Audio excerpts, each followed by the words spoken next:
Good morning guys! Mag-a-update tayo ngayon sa ating mga garden dito. May dalawang side ang ating garden. Ang isa ay ang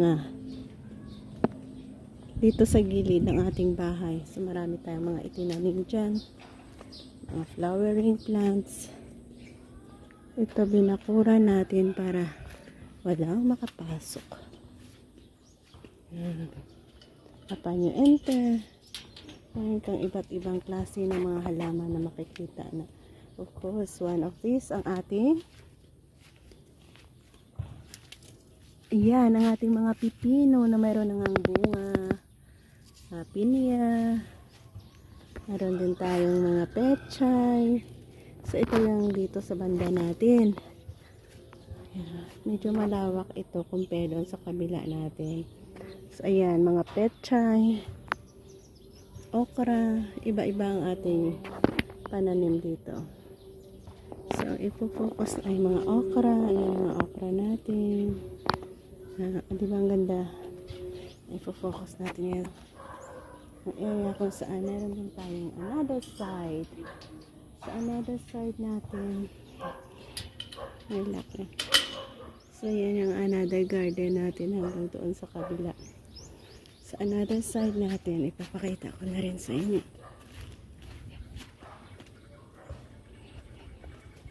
Ang ganda ah.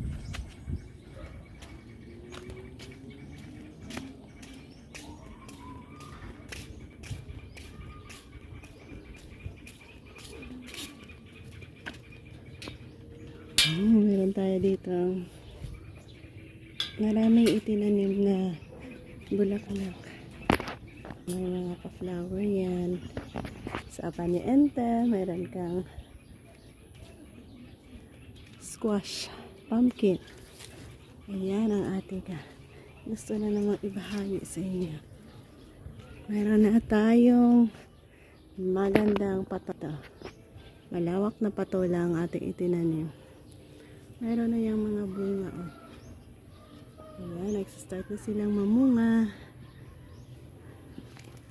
Ayan, may mga bulaklak na.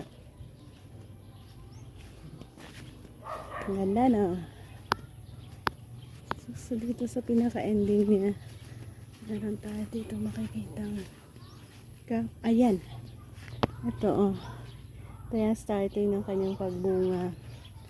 Ayan, o diba, napakalawak. Kabila ay okra. Dito naman, patola lang itong ating pinanim.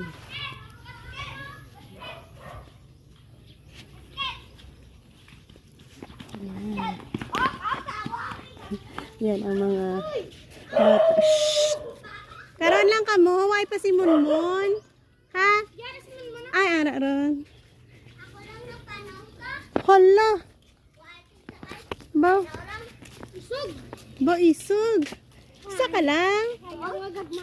Shhh! Ay, binabalik-balikan nila dito. Oops! Hindi pagpagua. Basketball. Oops! Stop! Pinainay lang ha. Gift ko sa inyo. Gift. Stop! Ganito ka-lively ang hapon namin pagtapos klase. Hinahayaan na namin maglaro ang mga bata dito. Inis, anay na. Ka? Minsan abot sila dito mga 10, 12 ganyan.